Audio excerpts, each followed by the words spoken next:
What is going on? Same with FasterFreedom here. Brian. Lucas, I'm a live expert. I've gone live on TikTok every single night for the past 7 nights. How many people you get following you on TikTok? We got 35,000 followers on TikTok now. Damn, that's impressive. I'm a lot better at TikTok than YouTube, apparently. So a lot of pressure. Anyways, yes, thanks for joining us. We appreciate it, guys. Today, we're going to talk about the top 4 ways to make an extra 20 grand a year on the side through real estate. So we got 4. There's a bunch more probably, but the 4 main ways we're going to go through. We're going to explain why. We're going to explain how. We're going to have some fun stories on the way. Brian's got a story. Brian met his wife or wooed his wife with one of these ways, didn't you? I did. We're going to talk about it. So we're going to talk about that. Please like this. Share it. If you're on Facebook, if you're on YouTube, please like it and comment. Comment in the comment section where you're from. If you have any questions pertaining to real estate today, we're specifically going to focus on the side hustle, the way to make an extra 20 grand a year through real estate, the top 4 ways. But any questions you have, put them in the chat box. Subscribe to us on YouTube. Follow us on Facebook if you're watching there, and go check us out on Instagram as well, and TikTok, I guess, if you really want. I bet some people got a lot more ways than just the 4 that you got. I think so too. I think that's great. So if you have other ways to make an extra 20 grand in real estate, great. So stay tuned. It's going to be a super powerful little 45 minutes we spend here. You can make an extra, just by watching this, we might open your mind and make an extra 20 grand a year. It's possible because we've all done all 4 of these several times. So anyways, Lucas, Sam, Brian, we are real estate, what do you call us, junkies? And you say junkies the other day in YouTube video? Yeah, cash flow junkies? Cash flow junkies. We are that's part of what we are. We crave it like junkies. That's true. We love real estate. So that's what we do all day, every day. We have a house buying company. What's up, Alex? Love it. You're always on here. What's going on, Alex? Put your questions. Anybody answer questions. But we have a house buying company that buys close to 200 houses a year. I think we're going to get close to that this year, buying 200 houses, Faster House. And then we have this education company that we feel like we know a lot about real estate and in it every day. And we like to show other people what we're doing and help bring them along with us. We have a hard money lending company, Faster Funds Lending, that's usually has between 8 and 10 million on the street. Yep. We have traditional brokers that in their second full year is going to do 60 million. Rocking it. So just crushing it. So we do a lot. And then we also have rental portfolio, which I guess I should talk about. We got a combined $25 million rental portfolio up here. I think Brian knows this. Luke's and I have a $10 million rental portfolio. We're 32. I've been telling everybody we're going to have 100 million by the time we're 40. So that's good. That'd be awesome. Did you know I would that? love to have a conversation about that sometime. We can. People like it. Follow our journey. So follow us on here and follow us on all our social medias as well. So we are involved in real estate, and that's not going to change anytime soon. We're just going to keep going and keep going and keep growing. So how did you pick 100 million? It's just a big ass number that we chose. Not much science behind that one. Can I interview you on that sometime? Absolutely. You can. I would love to figure that out. Yep. We had 10 million, so we're like, what's another 0? Right? Yeah. It's just a number. That's all it is. It's just a number. It's just one number. Yeah. And not very high. Anyways, so thanks for watching. Subscribe to our channel. We really appreciate the more you guys interact, the more other people can get out. So if a question pops in your head, I guarantee it pops in somebody else's head. So ask it. We'd appreciate that very much. So let's get into it. So we're going to go over the top 4. Actually, let's do the little market update. So how's the market been, Lucas? Sorry, I missed that one. How's the market been for our flipping company? It's been good. We bought 5 houses last week, which is right over average. So we shoot to buy about 4 houses a week, sell 4 houses a week. Only sold 2 of them, so we're building up our inventory, but we're going to start selling a lot more of those because we got some good deals out for people in our local market for sure.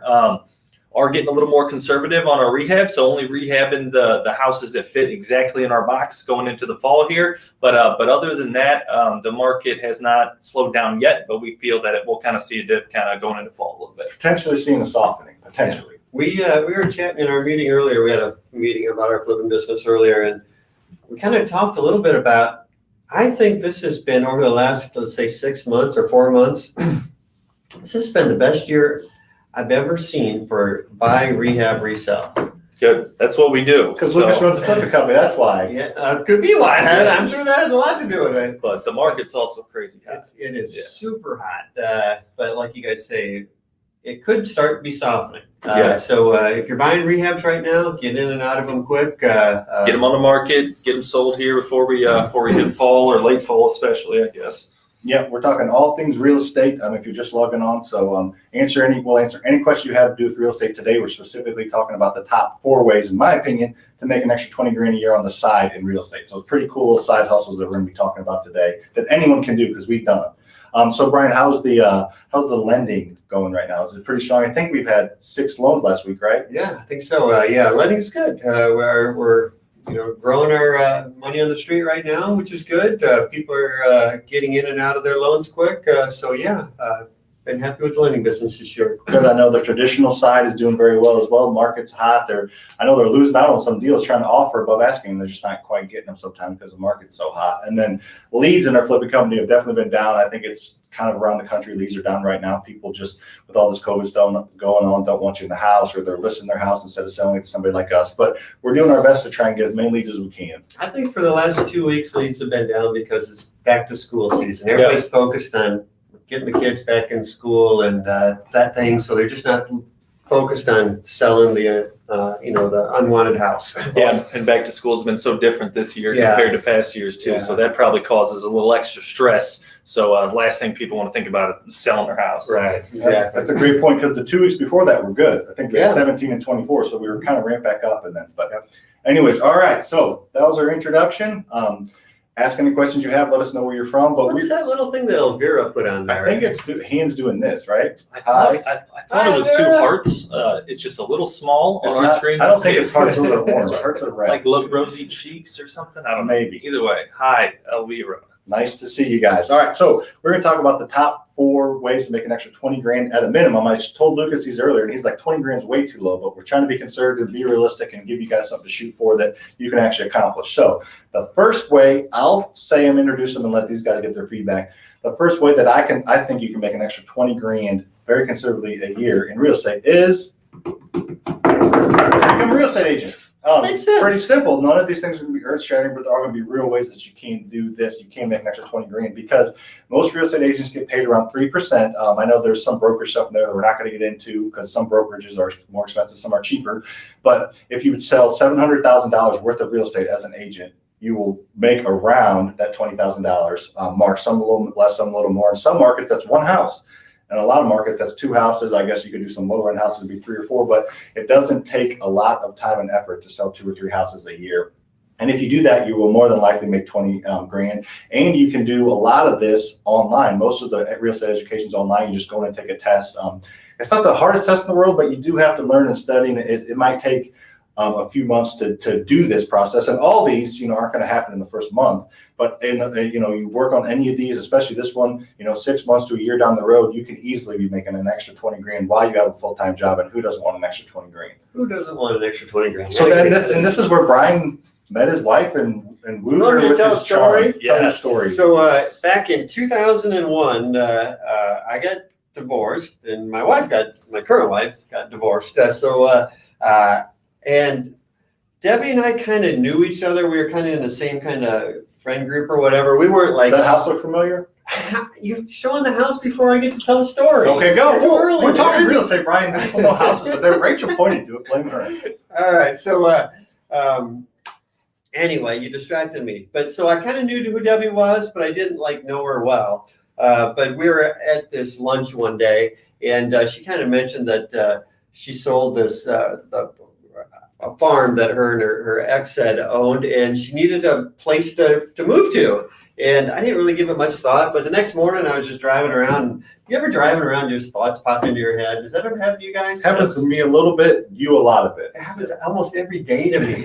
But I don't know, I just thought popping in my head, I got a real estate license. I can help her buy a house. So I just gave her a call and said, hey, Debbie, I got a real estate license. I'll help you find a house if you want. Smooth. Right. I got a real estate license. I'll show it to you. I will. I'm sure I got the car right here. She said, awesome, let's do it. And so this was like a Tuesday or Wednesday, I don't remember. That Saturday, Sunday, set up a whole bunch of houses. And this is 2001. So set up a whole bunch of houses to go look at. And at this time, I was a real estate appraiser. I wasn't even an investor. I just was a real estate appraiser that happened to have a real estate license, because you kind of need a real estate license to be a real estate appraiser. So anyway, I drove her around, showed her a bunch of houses on a Saturday. She had this idea that she was going to buy a house for 150 grand. This was 2001. My wife has a little higher expectations than the financing thoughts. So she's a tough client. she's a tough client.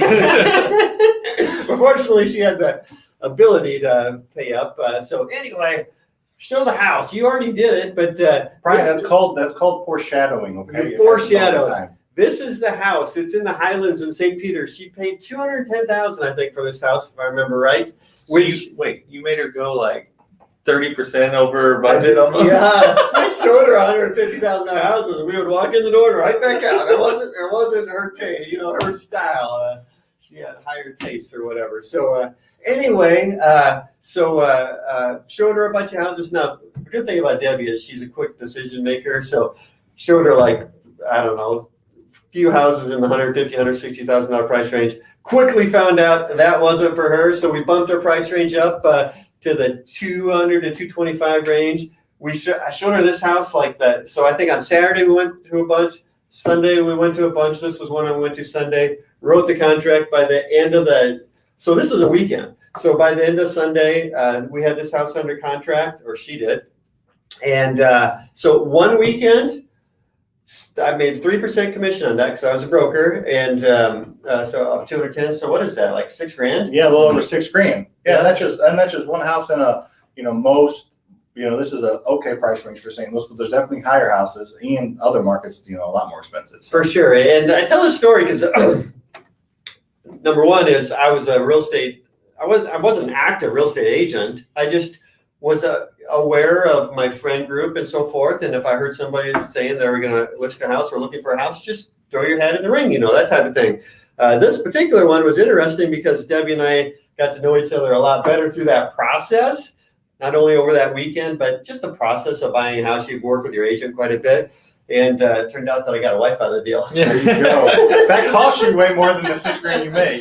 But anyways, that's good. I see next question we're going to get to, so ask any questions you have. So that happened in 2001. That was a while ago. Back in 2001, Luke was a little ball hog in the basketball court. Yeah. You turned into a pass first guy, but yeah, you shot it every time when we played basketball back then, and you really pissed me off. But then he started to pass it all the time. So what do you think about that first way, Luke? So then Nick will get to your question and any other questions you have about real estate investing. So there's a lot of reasons I love that first way. I feel like anybody can do it. Everybody's involved in real estate one way or another, whether you know it or not. Either renting a house or live in a house, or a family member, a friend that is going to be buying or selling a house in the next next year or so. So to me, you could do a purchase or help someone buy a house maybe 3 to 10 times a year just by your close family and friends. So, and you can do all this. It doesn't take a whole bunch of time. You can do all this by having your normal 9-to-5 job. And I think that 20 grand's low, because I think in St. Charles, St. Louis, where we're at,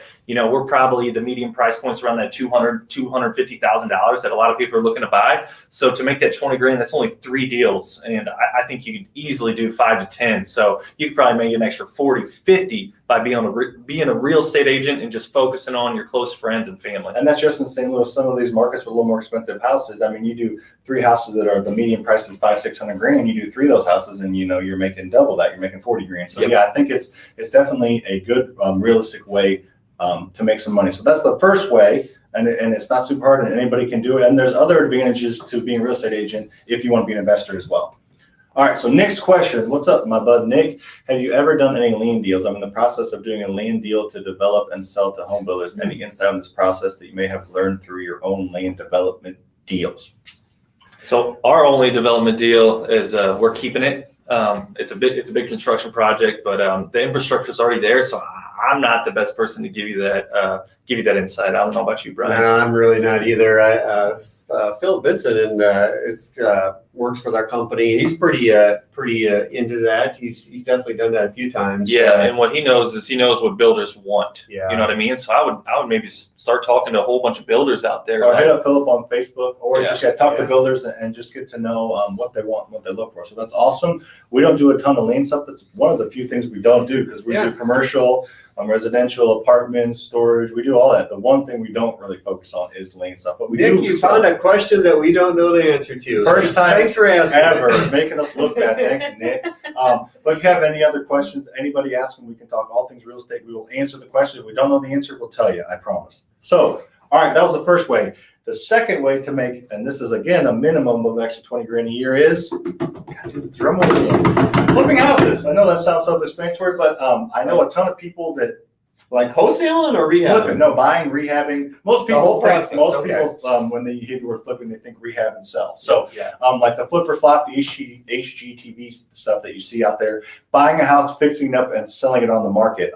A lot of people do this once a year or twice a year, or they can just do it one time and make good money if you know what you're doing and involved with the right people. So, I would think easily in almost any market, you can make 20 grand just doing one house a year, which will be some time and trial and error and effort. But if that's your one side project for the year, you could easily do one house a year and make 20 grand would not be a problem. Obviously, there's a lot that goes into that, but that one's a pretty obvious one that I think anybody can do. What do you think on that one, Lucas? You go first. Yeah, no, I like that one. I know Brian likes that one. I know Sam likes that one. It's something that we all have done too. So I think Sam and I done, while we had a full-time job, we were doing between like 7 to 10 rehab and resell houses a year for a couple of years with a full-time job while adding rentals, obviously. But that 20 grand can be made on one house. Our average is about that 20 grand for every house that we rehab and resell. So just one house, get with an agent that knows the market, buy a house off the MLS even, and fix it up and resell it right now, and you'll make a good amount of money. So do that a few times. It's my favorite. It's probably the most lucrative on here, but it's also a little bit of risk involved. And it's the stuff you see on TV that people think is fun to do. And if you're doing this on the side and you're kind of handy, you don't have to be handy to do that, by the way, but if you're kind of handy and like we did at first, I'm sure you kind of did at first, you do a lot of the work yourself, you put that sweat equity, you can make even more money because you're doing that for the work yourself, or you can buy it a little higher than some people because you're doing the work yourself. Yeah, and to add a little bit of a twist there, a little different flavor to it. The first 4 houses that I did, I bought them and they needed work, but they were livable. Mm-hmm. And I moved into them and then I fixed them up over, a several month period of time. And then sometimes I stayed there for 2 years to get the tax benefits. Sometimes I just sold it. But the first 4 houses I did that way. You're a house hacker. I was a house hacker, yeah. And added quite a bit of value to them. And actually, they worked out really well for me. The first house that I bought, it's on Beaver Lake Drive. I can't think of the street address. I think it's 329 Beaver Lake Drive. Can you believe I can remember that from 1993? 93, that's good. That's pretty good. Yeah. But I bought the house for 60 grand. I spent about, if I remember right, it was like 17,000, somewhere around 20 grand fixing it up. And I lived there while I did it. And I think I was there about a year, put it on the market, and I sold it for 117,000. I don't know why I remember those numbers, but I do. That got you hooked. It did. Yeah. It got me hooked big time. Yeah. That was when I was working as an engineer for McDonnell Douglas. There you go. It was a dark time in your life having to sit in that cubicle all day, That wasn't it? cubicle. So much. I bet you got so mad every day on your way to work. But anyway, so flipping houses, that's another way. So the first way we talked about was becoming an agent and selling and buying houses as an agent for other people. Easily can make 20 grand doing that. And all these ways do take some effort. There's not like a free and easy way to make an extra 20 grand a year. These are all realistic ways that can be done and can be made, but they do require some effort. The second way we just talked about is flipping houses, buying a house, fixing it up, and selling it on the market. It can be fun too. A lot of people can put their design stuff, their little design twist on it and check out the latest trends and try to add value. So that's a fun way. The third way, which is probably the least common of the two we've talked about so far, is wholesaling. I know a lot of people, there's a ton of wholesalers, but there's probably more people that buy houses and fix them up once a year than wholesale. But wholesaling is getting a house under contract through a million different sources. The We Buy Houses signs on the side of the roads. We're wholesalers, talking to real estate agents, coming across a bowling alley owner, Brian knows, who buys houses. So finding a house that somebody wants to sell, they need to get out of, and taking advantage of the inefficiency between that person who's wanting to sell it and the person and somebody at the other end that can buy it, because that's what everything is basically. Most businesses are taking advantage of inefficiency, a mechanic, the inefficiency, I don't know how to fix my car, they know how to, so they take care of that and get paid. So that's what wholesaling is. You're just connecting a seller and a buyer by getting in there, and it's a great way. I know a ton of people that do it on the side with full-time jobs, or it can be a full-time job. And most of the time, I think the average wholesale fee, my guess is if someone's doing themselves $5,000, I would think. Probably some, I know people that make $50,000 on the deal, and then some make less than that. But I think $5,000 is a conservative way. So we'll talk about wholesaling a little more and explain, let these guys talk. But I think for this example, 4 houses a year. So, not even every other month you do one wholesale deal, make $5,000, you can make $20,000 right there. What say you, Brian? Yeah. Tricked him, Brian, you're up. You did trick him. So, tricked all of us. yeah. I'll add a couple things to that. Number one, I feel like in today's market, the average wholesale fee is higher than $5,000. Probably. I would have guessed higher than that. But That was just, that was my Yeah. guess. I didn't do Yeah. the math. So. I get it. So obviously today we have a whole business and system set up for that. We have acquisitions guys, we got a disposition, and we're going to wholesale 100 houses probably this year. So we have the whole system set up for it. But when I was starting out, I didn't really know the term wholesaling, but I wholesaled several houses back, I guess in the 90s. Late 90s. Old. I know. Maybe it was the early 2000s when I did this. I can't remember. But the way I did it is I knew some landlords that were trying to build their portfolio of rentals up, and I kind of knew what they would pay, and they would pay closer to retail. They didn't need as big a discount as some rehabbers did. And I mean, and this, I don't know, I'm telling a story that probably doesn't pertain that much today, but I used to look in Craigslist and the newspaper ads, and even if I was driving around, I'd see a for sale by owner, somebody have a handwritten sign, and I'd see if I could negotiate that at a price that, and with a contingency in it, that I felt confident that I could sell that to my landlord buddy. And I did that several times when I had a full-time job, and I was making $5,000 per deal back then. That was like 20 years ago. So I think that's a great way to do it. It's kind of do reverse wholesaling, to where you find somebody that's looking for something, whether that's a landlord or a rehabber, and see if you can go out and find that deal below that price, either from a wholesaler or Facebook groups. There's so many different ways to do it. All right, great. Luke will go up next. If you're just joining us, we're talking about an extra four ways that you can make an extra $20,000 a year in real estate, and there's way more than this. So ask questions. If you think of a way that we haven't said, put it in there. Ask any question pertaining to real estate. We will gladly answer it.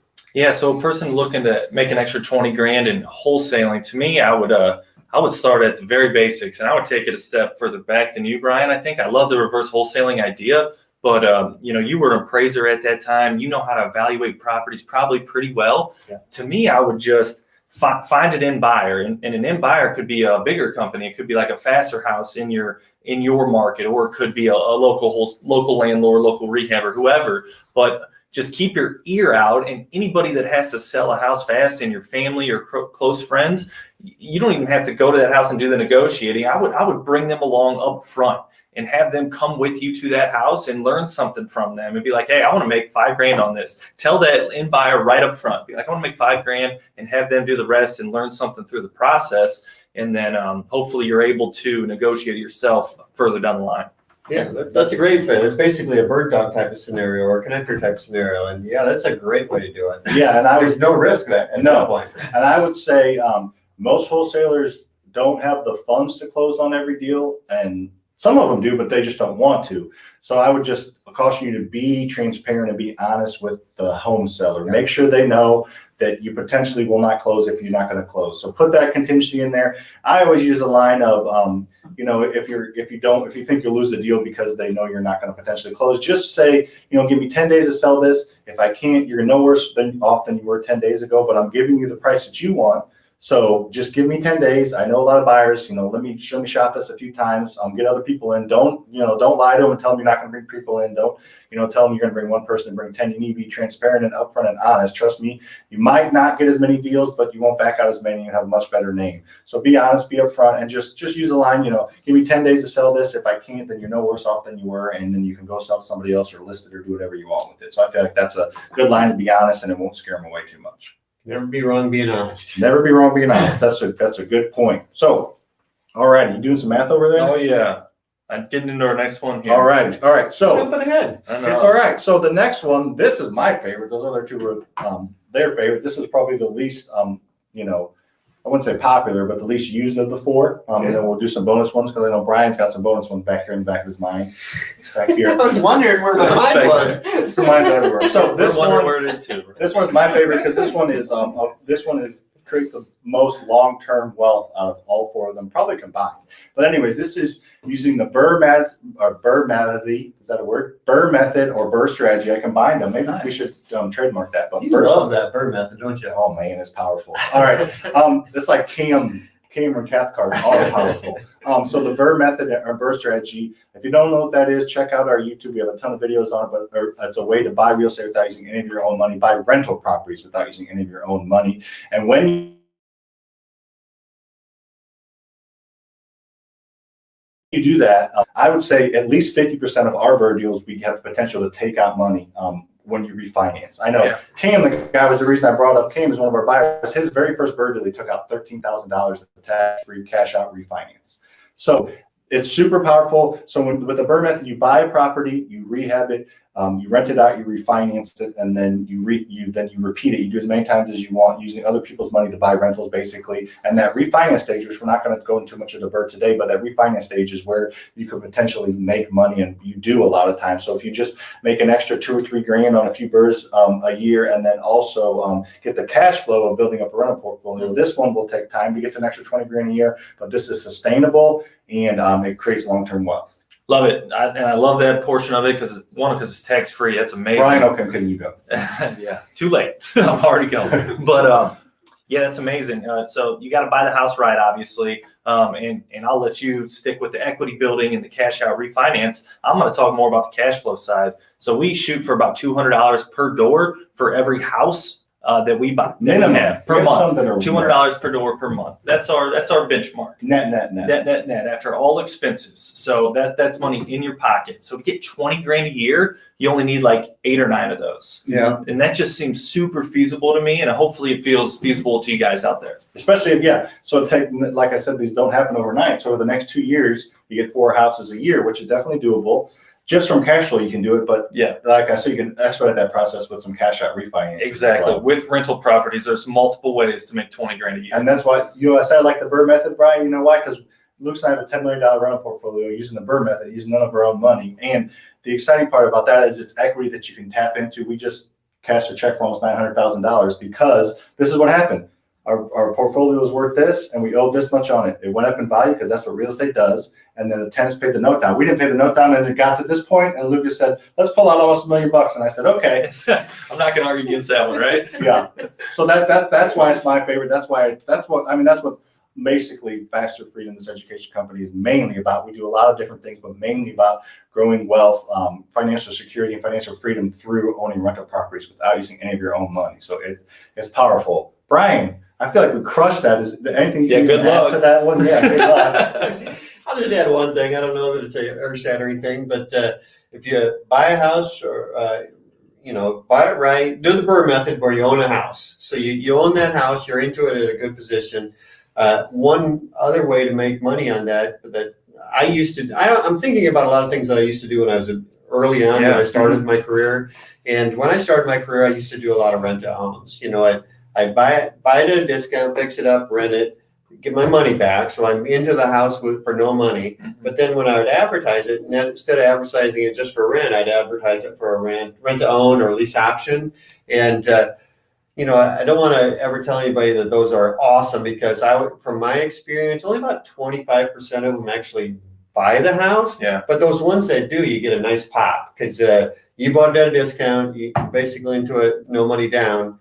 And typically you're selling it at top dollar and you're not paying any real estate commissions or any of that type of thing. So you can get a nice spread on that. So very easy to make 20 grand by selling it to a lease option buyer and only owning it a year or two if you can get that right buyer. And typically your rents are higher, correct? Yeah, that's true. Yeah, absolutely. There's lots of advantages. Your rents are higher. Typically, you can set your lease up to where the tenant is actually maintaining the property, so you're not having to, do any of the maintenance items and stuff like that. And the way I always did it, I always gave a couple $100 credit each month to paying their rent on time. That basically just encourages them to pay on the first, so That's what you want. Yeah, exactly. So there's a lot of benefits if you only got a few properties to do some lease options, especially if you want to just get those chunks of 20 grand here and there. Awesome. Well, we're going to give you some bonus ones, but before we do, make sure to subscribe if you're watching us on YouTube. I see a question. Ask any questions you have on YouTube or Facebook, but subscribe to our YouTube if you haven't. And also, Rich put this in there. Go to freerentalwebinar.com. It's a free hour and 20-minute webinar I put on talking about, we give away our top 3 lead sources. We just give a ton of material and try to get you in our pipeline. So go to freerentalwebinar.com if you want a free hour and 20-minute recording session that I did on how to jam-packed with information. Jam-packed with free information. Talk about raising private funds, talk about talking to hard money lenders, talk about our top 3 lead sources, tell you how to become Facebook famous in your local real estate little group. So there's a ton of information on there. So definitely go check that out if you have not yet. So I got a couple comments on here. Great. All right. So let's go to Dustin. Love cash out refi, doing one, pulling out 40 cash out. See, there you go, going up 125 a month. Cash out Dustin. And Dustin's just buying a 7-pack and a 3-pack, which I think he's going to do the same thing on. So it's not just a one-time thing. You can do it over and over and over. Correct. Awesome. All right. So Jan, what do you expect in rent compared to ARV? And is it easy to get banks to refinance? I'll take that one. Since we're buying at a discount usually, and hopefully we're all into the property after purchase and rehab costs for 75 to 80%, I usually look at rent compared to all-in costs more than I do rent compared to ARV. So our rent compared to all-in costs in the best parts of town, we want a minimum of 1%. So that means if you're all into a property for $100,000, you want that property to at least rent for $1,000 That's a the month. 1% rule. Most of the time, I think people do 1% rule on what it's worth, but sometimes they do what it's in it. I agree, and that's just how I do it. Because 1% on what you have into it obviously is a lot better, or is not as good as I guess. Either way, but another I thing. said what you're thinking as you said it. But that's all right. That's how I look at it, and that's how I know I get the cash flow. But we always are way above that 1%. We're that's in probably the best 1% parts of what we town. have, So yeah. it's more like if you're 200 grand, you want to be renting for 2,000, something like that. But as you get into what I would call not as good areas of town, maybe like that C+ to C- areas, you want that closer to be to that 2%. Double, yeah. Yeah. So if you're into a property for 40 grand, you want that thing to at least rent for $800 a month. Yep, and to get your second part of your question, is it easy to banks to refinance? Yes. Maybe not at first. It's a little bit harder at first as you're getting into the industry, but after you develop a relationship with a bank, which is so important, it's super easy to refinance, especially because if you go to that freerentalwebinar.com, see that plug? And you just follow us on YouTube as well. You'll learn how to buy houses at a discount, and you're buying houses at a discount and you're fixing it up, and there's a big spread between what it's worth and what you have in it. So a bank's very happy to do that loan. If you're in a property for $95,000, it's worth $140,000, a bank's would be happy to do that loan, especially if you have that prior relationship. At first, it's a little bit harder, but if you have a full-time job, which most people do, we're talking about how to make an extra 20 grand a year through estate with another full-time job. So you have that job, that W-2 income. Banks really like to see that income coming in. They like to see that the property produces rent every month. And then if you're sitting way less than 80% ARV, or even at that, most banks will be happy to do it. Not your Bank of America, not your Commerce banks, but your local smaller banks love. I don't even know the number, not half their income, but a big portion of their income is doing those loans. They want to do those loans. They have to do those loans to survive. Anything else to add to that, Brian? You guys covered it. That was awesome. Great question, Jan. I appreciate the question. Do you know Jan local in St. Louis? I don't know. Where are you from, Jan? Yeah, let us know where you're from, Jan. Anybody questions? So we're in the bonus stage. If you're just joining us, we just talked about, so go back after this, we talked about the 4 ways to make an extra 20 grand in real estate on the side, all ways that we've done and that work. And these guys both told me I'm crazy conservative with that 20 grand. It's probably more like double that. But anyways, we're just trying to be realistic. So yes, awesome.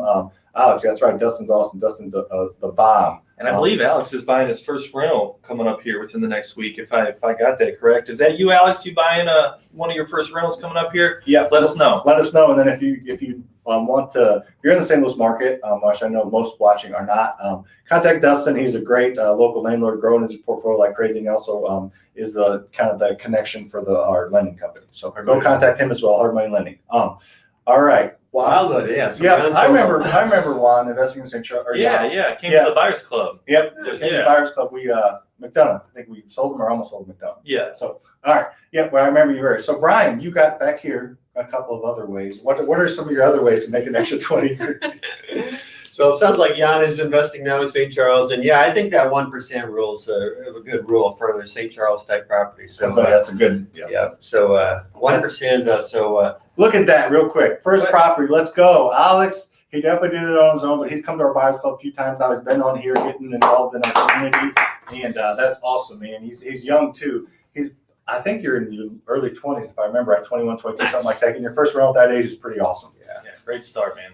All right. So one of the things that I used to do to try to make some extra money, we had a flipping business. We were buying a lot of houses, buying them, rehab, reselling them, or wholesaling them, either way.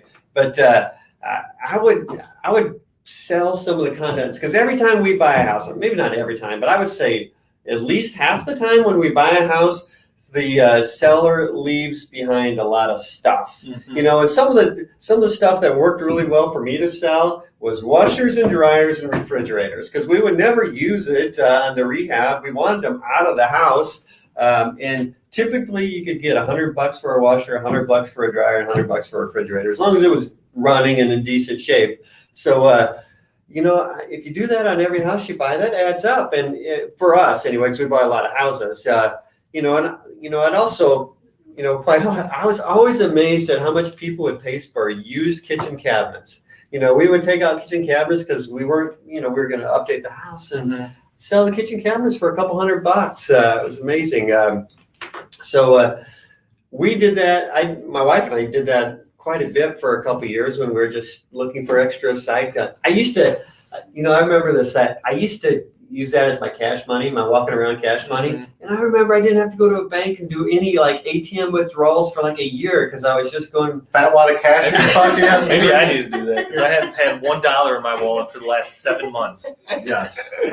So if you don't buy a lot of houses though, maybe find a local real estate investor that does buy a lot and say, hey, can I sell off some of your stuff? I'll help you get it out of your house. Maybe I'll split profits with you. Or Yeah, something. Let's split profit with them. Or what I was thinking was have a truck and a trailer and say, I'll take one trailer load out so that'll help lower your costs. You either split with them or you can just lower your clean out costs. I'll take a whole trailer load. Obviously, I'll sell some of the stuff and give them a profit. Or they might not even if you're taking, half a dumpster load, that saves them money. So yeah, a couple of things that I've heard other people get good money on that was left in the house are tools, like some old good quality tools and some good furniture that's in good shape as well. I've heard people make good money on those too. for sure. Totally You agree. got any bonus ways to make a little bit? I don't. Well, I told you about, we were talking about 30 seconds before we went on, so. Well, I think those are 5 good ways. Just Yeah. focus on one of those and go make yourself an extra 20 grand this year. Yep, for sure. Awesome. Well, appreciate you guys watching. Subscribe to our YouTube channel. If you haven't, go to freerentalwebinar.com for a really, really powerful webinar that can change your life. 80 minutes that can change your life. I promise you, if you're willing to take action. So thanks for watching. We will be on next week at the same time. We will see you next time. Good seeing you.